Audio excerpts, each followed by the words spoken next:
እንዬ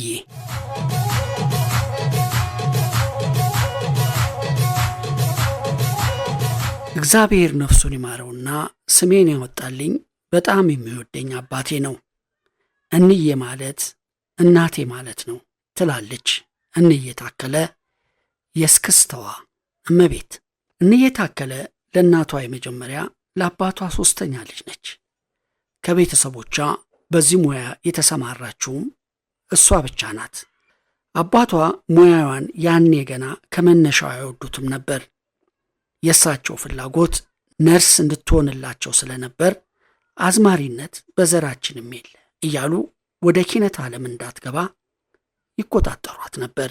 ይሁንና እንዬ በየጊዜው በሙያዋ የምታሳየውን የሥራ ፍሬ ቀስ በቀስ እየተገነዘቡ በመምጣታቸው በመጨረሻ ሙያውን ሊወዱት ችለዋል።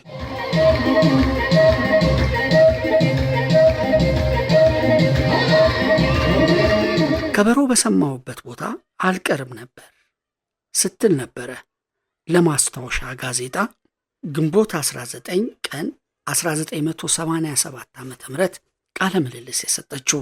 ከበሮ በሰማሁበት አልቀርም ነበር፣ ሰርግ ካለማ የማን ይሁን የማን አላጣራም፣ ሄጄ እስክስታ ካልወረድኩ አይሆንልኝም፣ አባቴ አንገቴን ይዞኝ ወደ ቤት እስኪመልሰኝ ድረስ እጫወት ነበረ። በሰርግ ቦታ ስጨፍር ያዩኝ የቀበሌ ኪነት ኃላፊዎች መረጡኝ። እኔም በጣም ተደሰትኩ። ለቤተሰቦቼ ግን ለማስመሰል በግዳጅ ነው ካልሰራሽ ትታሰሪያለሽ ተብሎ ተወስኖብኛል አልኳቸው። ፈቀዱልኝ። ቤተሰቦቼን በዚህ አታልዬ የቀበሌ ኪነት አባል ሆንኩ። ይህ የሙያ አጀማመሬ ነው።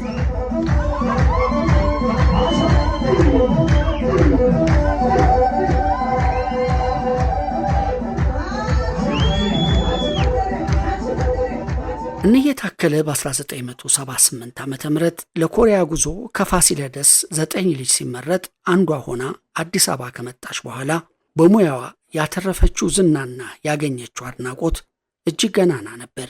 በአዲስ አበባ በየቲያትር ቤቱ እየዞረች ስትሰራ በነበረበት ወቅት ሕዝብ ለሕዝብ ተመርጣ የቡድኑ መሪ ተዋናይ በመሆን በመላው ዓለም በመዘዋወር የሀገሯን ልጆችን ብቻ ሳይሆን ባዕዳንንም አስደንቆ ቢራቢሮ የሚል ስያሜ አግኝታለች። እንዬ ታከለ የተወለደችው በጎንደር ክፍለ ሀገር ቆላ ድባ ወረዳ በ1960 ዓ.ም ነው።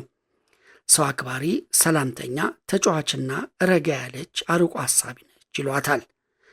እስክስታን ስጀምር ሙያዬ ብዬ ይዘዋለሁ አላልኩም ነበር። ሳላስበው ተዋህደኝ፣ ተቆራኘሁት። አሁን በሙያዬ ደስተኛ ነኝ። በመላ የሀገራችን ክፍላት ሀገራት ተዘዋውሬያለሁ። የዓለምን አብዛኛውን ክፍልም ረግጫለሁ። ይህም በሕይወቴ ትልቅ ስፍራ የምሰጠው ትምህርት አስገኝቶልኛል። በዚህም እረካለሁ። መድረክ ላይ ከወጣ በኋላ ስሜት ውስጥ እገባለሁ።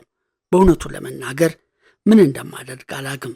እኔም የምከታተለው ከሙዚቃው ስልት ጋር እንቅስቃሴን አዋህጄና ባህሉን ጠብቄ ውዝዋዜውን ማስነካቴን ነው ትላለች። እስክስታን ለተመልካቼ ብቻ ሳይሆን ለራሴም ነው የምጫወተው።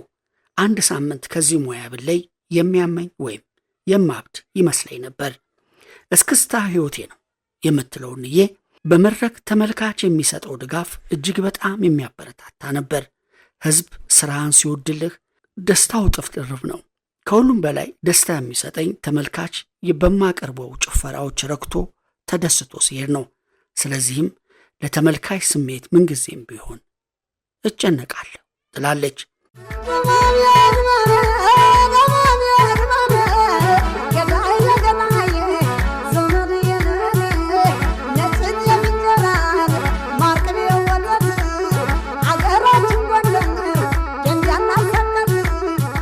እንዬ ታከለ ሁለገብ ተወዛዋዥ ነች። ሰውነቷ እንደ ልቧ ይታዘዝላት ነበር።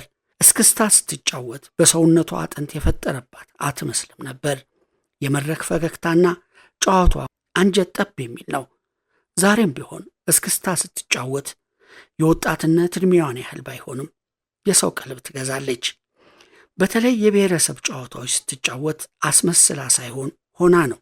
የብሔረሰብ ጨዋታን ውዝዋዜ የለመደችው አዲስ አበባ መጥታ ለሕዝብ ከተመረጠች በኋላ ነው። እነ ሳራ ተክሌ፣ ኩሪባቸው ወልደ ማርያም፣ ምስራቅ አድማሱ የብሔረሰብ ጨዋታ አስተማሪዎቿ እንደነበሩ ትናገራለች።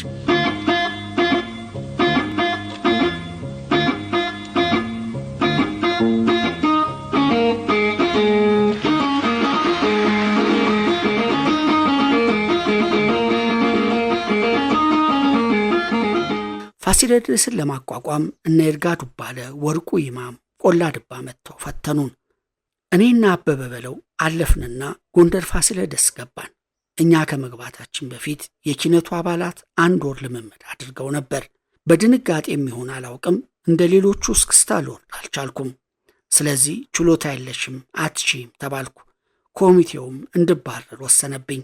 ነገር ግን እነ ዋሴ ካሳ፣ ወርቁ ይማም፣ ሰይድ ታረቀኝና ገዛኸኝ ዋሴ ይች ልጅ አዲስ ስለሆነች ደንግጣ ሊሆን ይችላል፣ ለምን ትንሽ አናየትም ብለው እስክስታ እንድችል አልፎም ድምፃዊ እንዲሆን ብርቱ ድጋፍ አደረጉልኝ።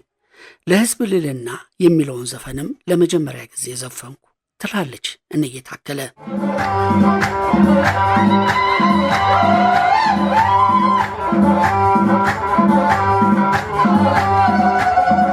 በአሁኑ ወቅትም ከምትኖርበት አሜሪካ ተመልሳ በጎንደር የኢትዮጵያውያን የባህል ቤት ከፍታ በመስራት ላይ ትገኛለች።